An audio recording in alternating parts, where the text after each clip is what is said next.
Friends, the Teeth Matter website has been updated. Go to teethmatterpod.com to learn a little bit more about me, but also get access to all the things I use to make my life a little bit easier. Whether it has to do with nutrition or sleep, you can find it there at the Teeth Matter store.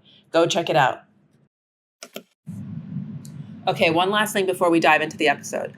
I found out that 77% of those who listen or watch the episode don't actually follow the podcast, which means I need you to go to your Apple Podcast or your Spotify or wherever you get your podcast from and press that subscribe button. Make sure to follow so you can stay up to date with the latest releases. Thank you. Hello, everyone, and welcome to Teeth Matter, the podcast where we have real, candid conversations about how to navigate your career in dentistry.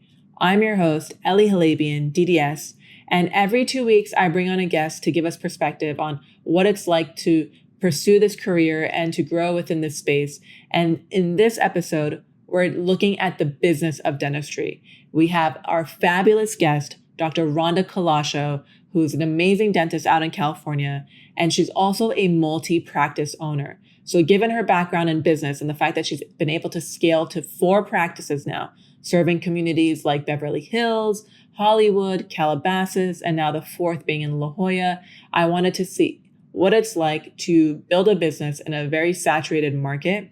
We talk about things like membership models because that seems to be very popular these days when it comes to attracting new patients. And finally, we chat about in-house financing. And is it something that we should take on or is it something that we should avoid? She doesn't shy away from telling us how it is. And it's a conversation that's fun.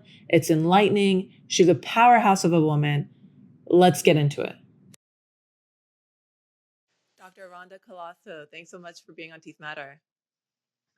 Thank you for having me, Ellie. I'm excited, and there's so much I want to talk to you about. And while I was doing my research for our conversation, I found out that you have, unlike many other pre-dent students, you're actually a business background. You were studying business, you worked for the family business, and it seems like your whole journey into dentistry was primarily shaped around business. Did you see yourself as an entrepreneur first, or did that happen over time? Yeah, that's a very good question. I think that really helped out a lot. But yes, I was around business very early on in my life from watching my father and just kind of, the whole immigrant story was very true in my life. And I love that story. I love always hearing it. But at the same time, it was never a woe is me. It always was the thing that drove me the most. And seeing my parents actually, start from nothing and do amazing things, but seeing them own multiple practice and then my background in business, those two together just kind of took me on a journey of wanting to own business straight out of dental school. I never actually wanted anything else, but multi-practice was something I never thought about until later in my career. So tell us a little bit about your multi-practice network now. So when I first graduated, I just wanted to own my own because I thought I had ideas of how I wanted to have dentistry run, how I wanted my practice run, what kind of materials I wanted, just the systems in place that I wanted to actually have running within my little niche. But over time, what I realized was, especially how successful one was, why am I limiting this kind of dentistry to just one location? Since I have a systems, could I just do a copy paste over and over with the business background, with the understanding of how numbers and how P&Ls work and all the nuances of business in the background, knowing all that, can I now become a management service, almost like a DSO essentially. But instead of being a non-dentist owner, I would be the dentist owner of multiple dental offices that are under that, and I own every location, but they're all operating the same way. And I ended up realizing that dream, and currently I'm living it. So I'm hoping to go into I don't know what my upper limit is. Everybody always asks me, how many do you want? I have no idea, honestly, probably I know what I want to take over a region, but if it be 10 or 15, I don't know. But at this point, we're kind of early on. We're at 4. I mean, 4 is a fantastic undertaking. Congratulations to you. Oh, thank you. You mentioned systems and having systems in place, but I wonder, was there a certain number also that you were like, okay, now that I've hit this target, now I'm ready to scale up? Yeah, I think it comes to cash flow and how can I leverage some of my um my current assets against getting loans, because like it's also has to do with, do you have the finances to keep producing? There is a, I mean, I would say I'm probably the richest, poorest person, because I constantly I develop business and I reinvest. It's not like, when you have a lot of money liquid, you're not just constantly just sitting on it. You're constantly turning it over into something else. And so that's when I hit a certain threshold, when profitability becomes a certain amount, net profits are upwards of maybe 10% or whatever it may be per location, then you're looking at, okay, we've hit our mark. Can we go into practice number 5, number 5, 6, and whatever it may be? But we have to definitely be profitable. We can't be in the red. Fair. Now, you're clearly business savvy. Dentistry and business are very different worlds, and many struggle to balance both of those. But what do you think dentists are missing when it comes to running a business? I think they think that dentists have they're different dentistry. They think is different business than any business, and it's not true. The dental office is just like any other business. So you don't just go to the dentist the accountant that does dentist, or read the book that's for dentist management or dental business. I noticed that they're very like, they start reading only the text and they narrow their mindset of dentist. To own a dental office, it is a business. And so you have to understand P&Ls, how to frame your taxes, how to pay your employees, how to market, how do you do SEO, how you do PPC, how you do your branding, how you do your social media. You're not just talking about, okay, do I choose my cheapest? How much is my lab? And is my lab 10% of my overall collection? They have a very, it seems when I talk to them, they're like, but do you keep your lab 10% of your collections? And I'm like, I don't know what that is. Is that what you're supposed to do? Instead, what I'm looking at is, I want the cost to be cut at a certain amount. And yeah, where we are looking at a percentage of our collections and whatever it is, but that's not just that's not only about my lab. I also look at different avenues of building my brand via social media, online presence, whatever it may be, SEO, meta ads. There's so much stuff out there that is usually found in a dental textbook or a dental business textbook. They're usually, when you're looking at marketing, just marketing text, business entrepreneurship. A lot of people do, like our platforms, our membership in our dental office. We do a membership platform. I read books like The Membership Economy. These are not dental memberships. They talked about like gym memberships and how they worked and all that kind of stuff. So you have to reapply things that have already been done in different avenues of business, in different sectors of business, and introduce it into your business, into dentistry, to find the most success. I was going to ask you about your membership program, but I'll ask that in a little bit. Is there a certain, I say maybe 3 steps that are necessary for this playbook to work? Because when you came out of dental school, I'm sure you didn't know all of these different layers, where it was whether it was SEOs or lab costs or P&Ls and all of the stuff. So what is something that someone coming out of school who's looking to go into ownership should do?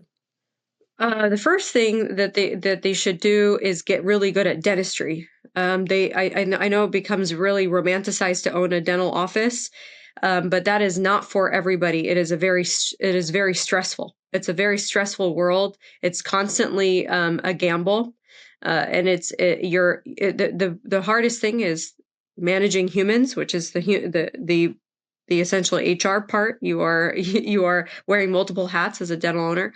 But the thing is, you also have to be really good at working with people and being a good dentist. So because what are you trying to be a good owner, you would have to know what do people want? What when somebody comes into a dental office, what do they want? They want to be cared for. They want the place to be clean. They want the ability to have great dentistry, but not be broken at the bank for it.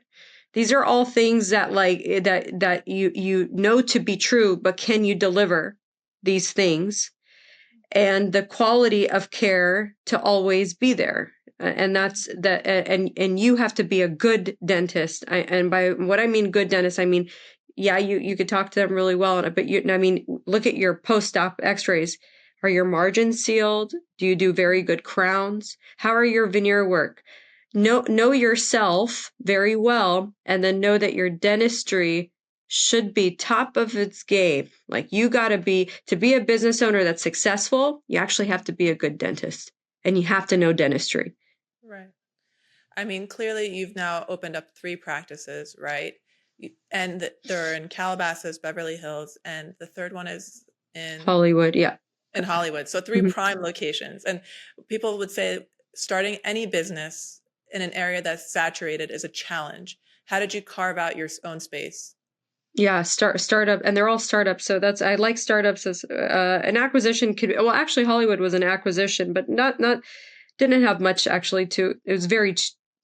I would say it's an acquisition, but not really. We actually didn't acquire a lot of its existing patients.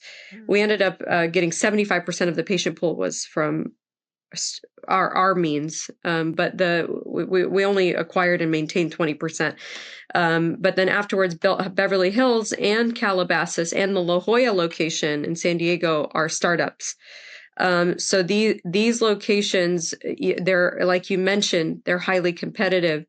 In my Hollywood location, I have 3 dentists on my floor, and Beverly Hills, I can throw a rock out and I'll hit 5 dentists in the head.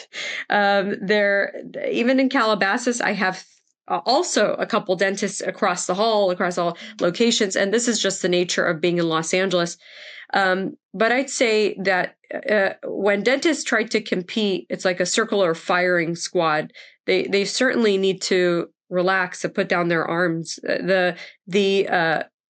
Who are we competing? Because our market is people with teeth, and actually people without teeth as well. So our market is people. So we're not a limited on who we can get in our chair.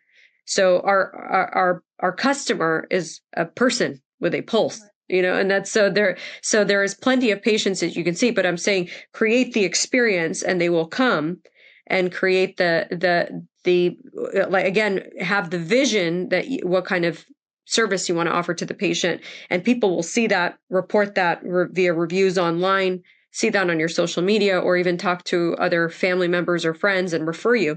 And then you'll find that your little tiny office in between 5 others, it will boom faster than the others because you've put your blood and soul into it.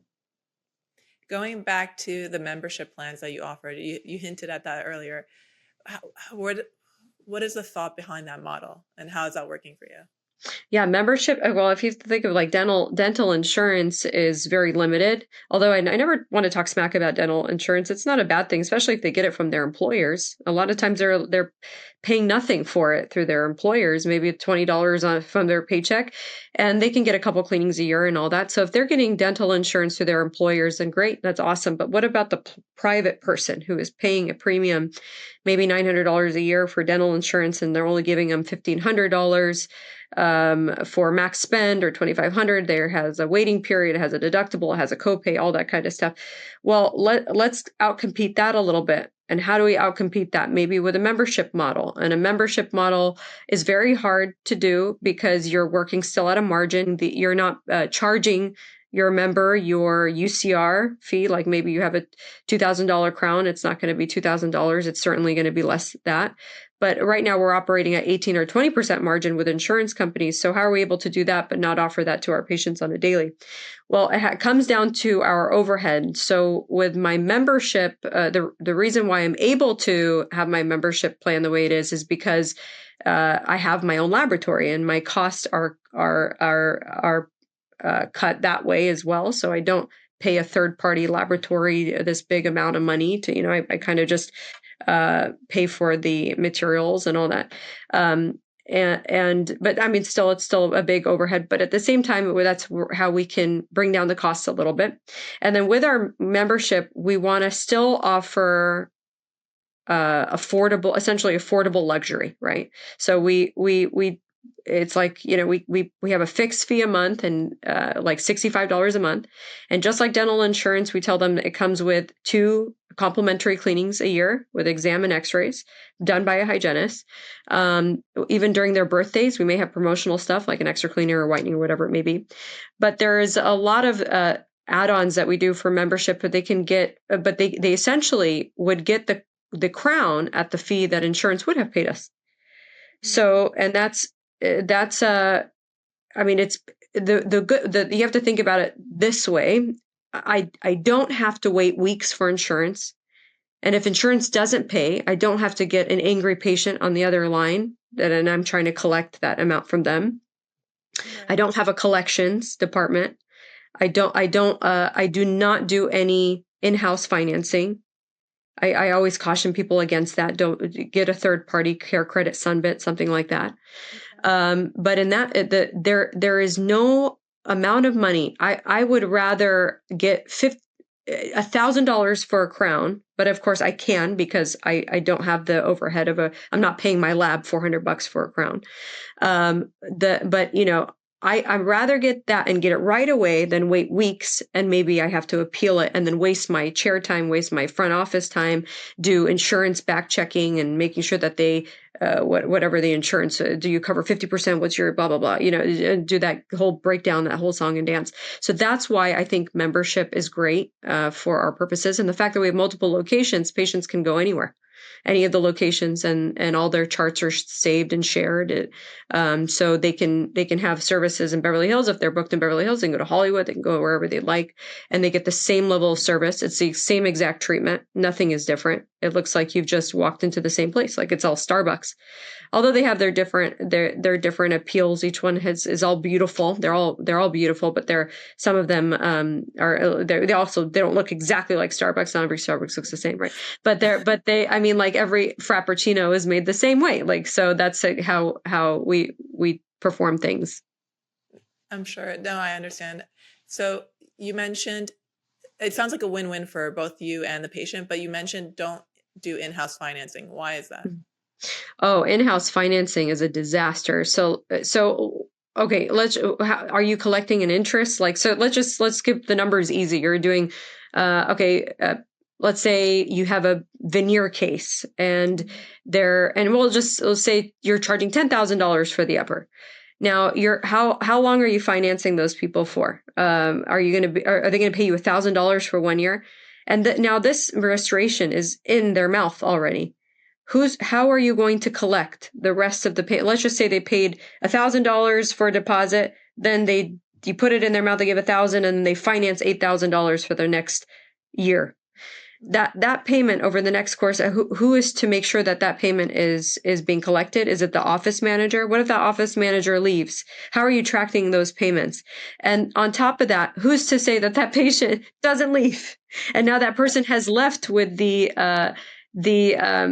fixture in their mouth and you don't have a collections. And if you have a collections, prepare yourself for some negative reviews on there. This person charged me for faulty blah, blah, blah, and that's what you're going to hear, even though that you maybe gave them beautiful restorations. I think we as a industry and dentistry as a whole really needs to define itself as a place where when you pay for work, you need to, before you come to see a dentist, every dentist should do this. A patient should put a deposit down. Our time is valuable. And we need to understand that we have a large overhead. We are also professionals. People in our office, usually their doctors and their hygienists. The coolest, the sleekest, the chicest pair of scrubs has always been Figs. So go to my show notes, use my referral code for 20% off your next favorite look. Are in there. We have a rent. We have a lot of things. We have a lot of background noise that we are. And then if you get a cancellation last minute, and dentists are okay with that, that should never be okay. And I hate to go off on a different subject. Yeah, don't do a third party finance ever. I'm sorry, do a third party finance. Do not do an in-house third party financing. Even if they pay you, even if they charge an interest like CareCredit or whatever, it is far better than, and don't pay it to, I love that I see that too. And sometimes some people will say, if you're going to use CareCredit, we have to charge 3% more or whatever it is. Look, they're coming to use you. Stop doing that stuff. You know, you can afford that 13%. Like just if they're using CareCredit, and maybe you'll say then, we take CareCredit only if you're trying to use it on anything over $3,000. Maybe you say something like that, right? And then in that case, whatever the amount at 13%, okay, sure, 13% CareCredit would take or whatever. But so just don't charge the patient these back-ended stuff. It's not good for them, and they're not going to like it. Just keep it clean. But what was I saying? Sorry, Ellie. Okay. No, What was I talking about? No, it's amazing. No, you were talking about how not to do in-house financing and to collect the money as soon as possible. Because Yes. You've got so many expenses to cover. So why? You gotta put a deposit. Absolutely. Yeah. So would that be like, would you recommend doing 50% up front or just? 50% up front. And if they cancel within 48 hours, they don't get their money back. Okay. That's the way that we do it. We also do not take any new patients without them putting money down for their appointment. And if they do show up, they do get that money back to the card. Okay. If they don't show up, that is our cancellation fee. Okay. Because the worst thing is bald spots in a dental office, the bald spots in your appointment book. You have a certain goal, and there's a large overhead. You need to make a certain amount of production to keep your practice afloat, your staff paid, and the dentist happy, right? And if you're and I also don't like when dentists work 5 days a week. You really don't need to work 5 days a week. Don't tire yourself. It's a grueling job. It's laborious. Your hands hurt. Your back hurt. I'm pregnant right now, and but I work a lot. I work a lot, but I mean, I'm saying for a lot of people, it's probably not conducive for them being happy in the long run. So maybe just kind of like shorten your days, but make sure your days are productive. How are you going to manage that? Get a deposit, right? Get a deposit and be very strict, and train your staff to respectfully explain why we take a deposit. I'm married to a plastic surgeon, and everybody in his field takes a deposit. You don't just go get a rhinoplasty and you pay that day, or you pay when you remove the suture or the cast. That's not when you go. You've paid it. There's an anesthesiologist waiting there for you, and you don't show. There's a whole team. It is no different for us.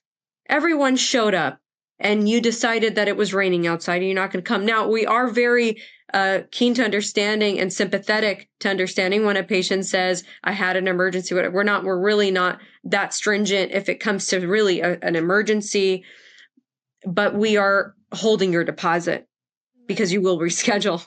And if you reschedule again and it's less than, then it's lost. You're going to have to pay that deposit again. Why do you think there's such a difference in views or philosophies between medicine and dentistry when it comes to patient management? Because I think dentists are not good business people. Yeah. Okay. That's just what it comes down to. They pay hygienists way too much money. They pay and they don't, and they just give into it. The hygienist will say, I will work no less than $70 an hour, and the dentist is coughing up $70 an hour. But why? When insurance doesn't pay that, Where is that money coming from? Now you're stressing yourself out. Now you got to pay a hygienist all this money a guaranteed per diem, and they have all these bald spots in their schedule, and they're not managing the bald spots. They're overpaying their employees, and they are just completely bending over to every single thing because they think they don't want people to hate them. They don't want their patients to hate them. They want their staff to hate them. They don't want people to leave them. They're completely feeling like they're not confident in their role. Right. And so that's what drives them to make bad decisions. And the confidence is key, because when you're a business owner, you are the king of that household, or the queen. Okay. And of that household. So you need to make sure everything is in order, appropriately moving the way that you want it to move. But everybody needs to be successful. You can't just say yes to everything. And although our hygienists are very well compensated, but they're very good producers at the same time. In our departments or in our offices, our hygienists are considered producers. They are like a dentist, essentially, with the ability of them to produce and the ability to produce several things, and what they offer to patients, because I constantly put them in CE. They're laser certified. They are able to use airflow, hydrojets, and all this kind of stuff that they're able to employ for their patients to give them radiant smiles, beautiful gums. They put them on programs to rehabilitate their gum health. They are really entwined in the patient's overall well-being. Right. And they are providers in and of themselves. They can produce very well, but they will take what they kill. I'm not paying an amount that will never come. I hear that. Someone once told me that hygiene runs a dental office, because not only do they keep the schedule running, but you can extrapolate a lot of dentistry out of those hygiene appointments. Mm-hmm. Yeah, like a hygiene department can give a lot of profitability to a practice, or at least make it appear as though it has a potential of being profitable, even if they have a big hygiene department, which means it's constantly being recalled. Like all patients are coming in for their recall appointments, and even if they're not being seen for treatment, that's just sitting ducks. Like, you're eventually just popping your head in there for a couple minutes to look over some x-rays can yield you a lot of profit. So yes, I think hygiene departments are incredibly imperative for the overall well-being and the success and the pulse of the practice. However, it's been inaccurately stated to hygienists to ask, you guys are everything for that practice. You better ask for a lot of money. You're breaking down that practice by doing that. If you want to make sure that your practice is successful, talk over a plan with the provider where you're getting maybe a percentage of your production, like a provider does. Right. In that case, that's a way better way of killing what you eat. But if you are a hungry person and you can, and patients love you and you do good work and you're fast and you're efficient and you can bring them great service, you're going to be very successful, more successful than if you're just bleeding out the practice that you're working at. That's a great suggestion. Before we move on to the other topic, the next topic, you mentioned most of your offices were startups and one was like a semi-acquisition. Do you like one over the other? Yeah, no, I like startups. I'm not really a big fan of acquisition because you buy a lot of you buy a lot of the junk. Sometimes you're like, I don't know, what did you buy? Because like they're like, you buy like, okay, have you ever looked at someone's x-rays and you're like, is that a crown you're proud of? Like and then imagine you just, and then you look at their chart and you're like, shit, that guy just cemented that crown like 2 months ago. And like, you're looking at him like, yeah, it looks good. Like, and who is going to redo it? Like, you didn't get paid. Who's doing that? Like, so I have to, and then like, now you're watching it for the next like 5 years until you like feel comfortable replacing it. So, it's just like, I don't know. I feel like you buy a lot of the drama sometimes. And then sometimes you also get their employees. Sometimes you have the ability of either getting their employees or, firing everybody. Like when you acquire a practice, you can hire some of them, fire some of them, whatever it is. Right when you acquire, you don't need to have whoever previous employees were there, you can let them go or take them on. But sometimes the reason why they sold it, something was maybe off a little bit. And then maybe it's not a retiring dentist. Or maybe it is. And then like you just got old people that just don't like the same, like they're used to, they're not into digital dentistry. They never seen an iTero scanner. They don't know what a 5D scanner is. And then you're like, yes, hi, this is not, we don't do alginate anymore. And then now you're explaining your rhythm. And that sometimes can be a lot more difficult than you coming in and building something that you want to see and you already know how to do it, but you just have to have the confidence in knowing that it's going to grow, because the first 6 months is going to suck. You're going to sit there and twiddle your thumbs. There's no patients. Phones aren't ringing. You have to spend all this money on marketing and SEO and just sitting there on your working capital that you got from your lender.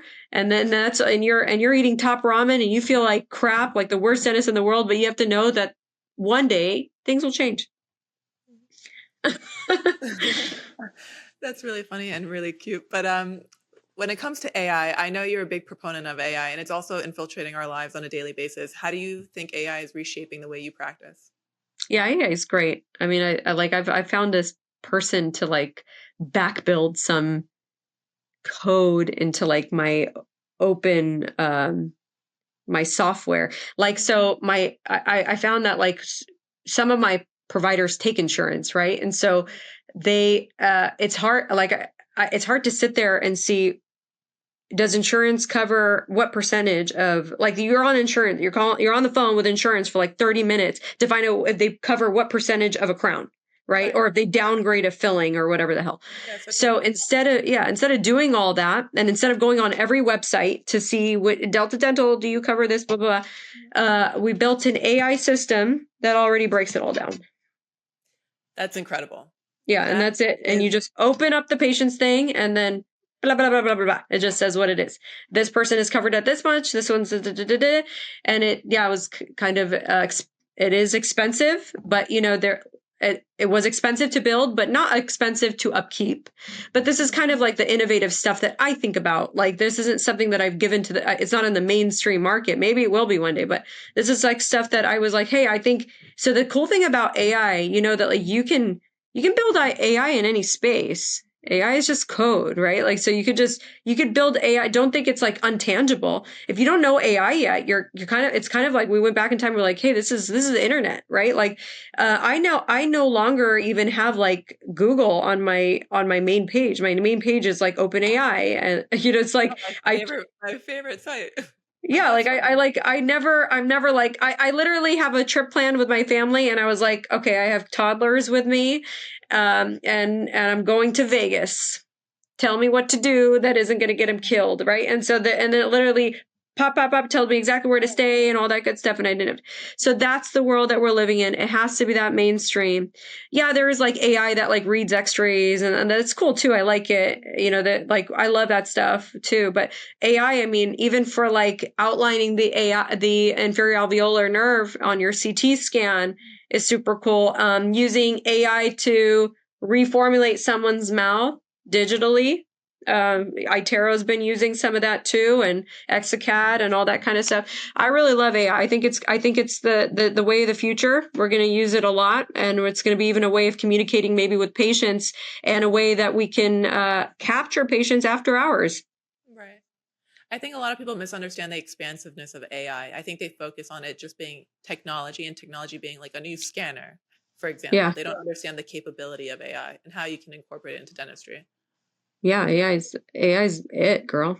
Even with social media, like with social media and having assistance when it comes to marketing, like.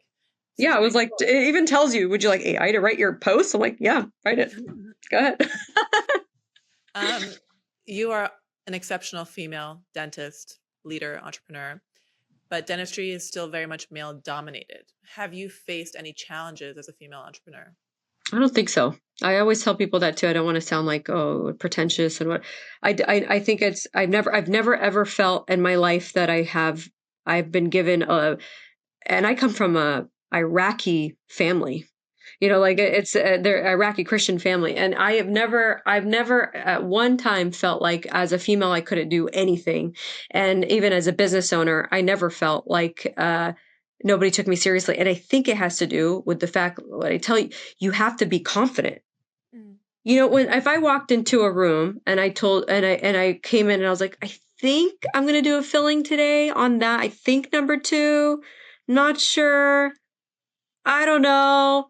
Maybe we'll do an inlay or maybe not. It's just that kind of like that even as a dentist or an owner or a spouse or a friend, just like not being sure is not a female, male or whatever thing. You have to have confidence. You have to know your stuff. You just got to walk in there and know you have to it has to be merit based. Like you got to be super confident and understanding what you're doing. And when it even comes to business, like it is a great field for a woman. Dentistry is awesome for a woman. Why I think that? One, I'm a mom, and and it's one of my favorite. It's my biggest blessings, and the thing that I'm most proud of is being a mother. Yeah, business owning is cool. Okay, but like then dental offices.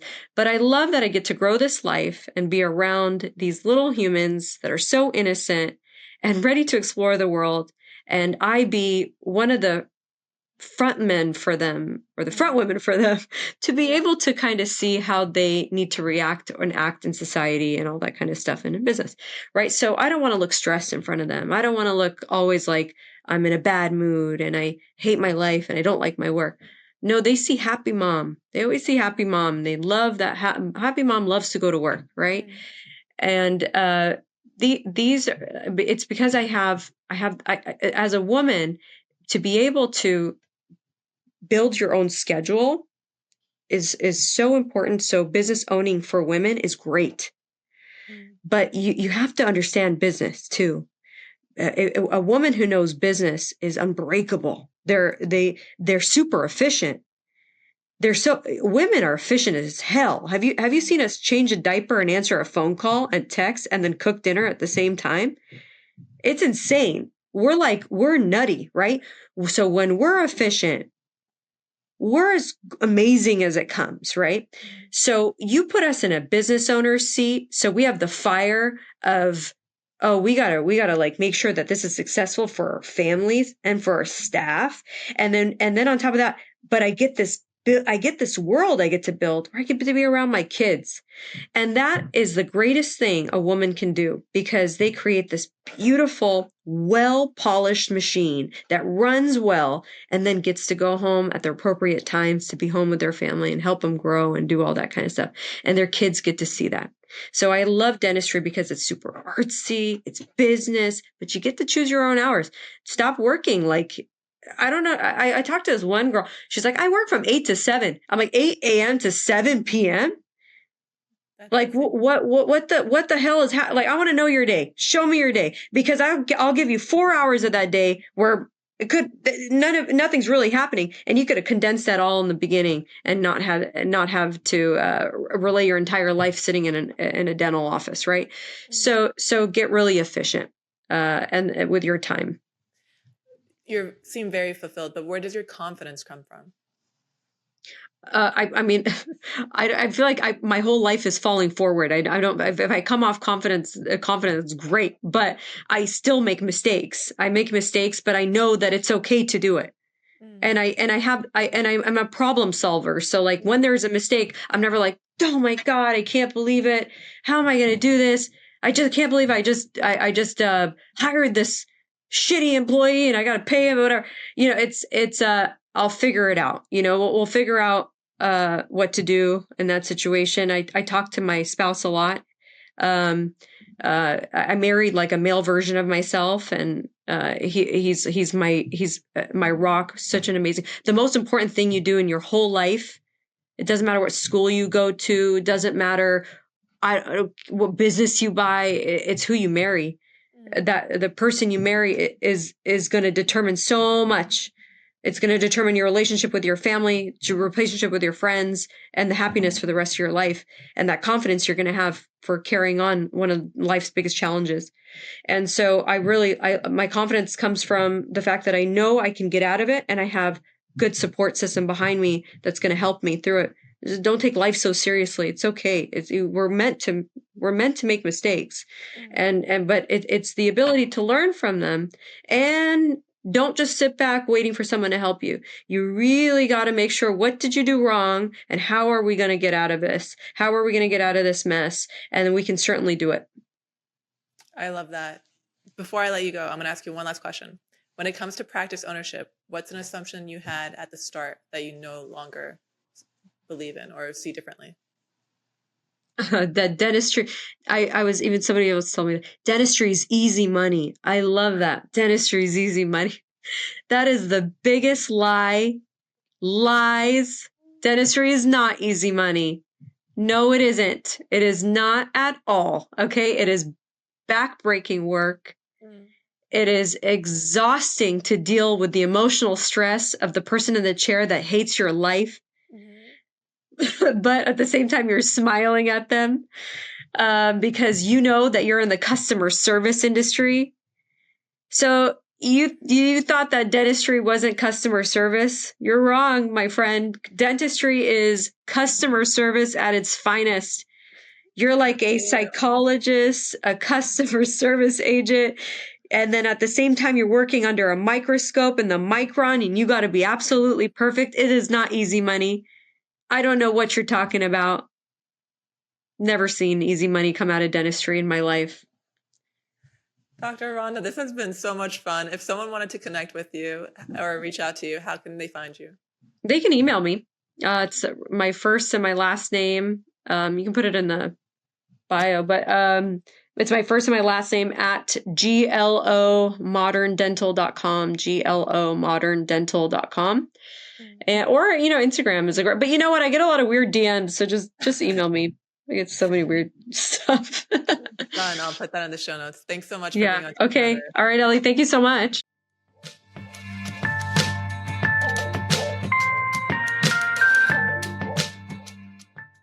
So that's the end of our episode. I hope you enjoyed the conversation. If you did, please follow, subscribe, write a review, share it with your friends so that I know that I'm not just talking into the abyss, that the content is what you need to hear. It hits where it needs to hit and you feel empowered. So doing all those things tells me that and makes all of this worthwhile. I hope to see you at the next episode. Cheers.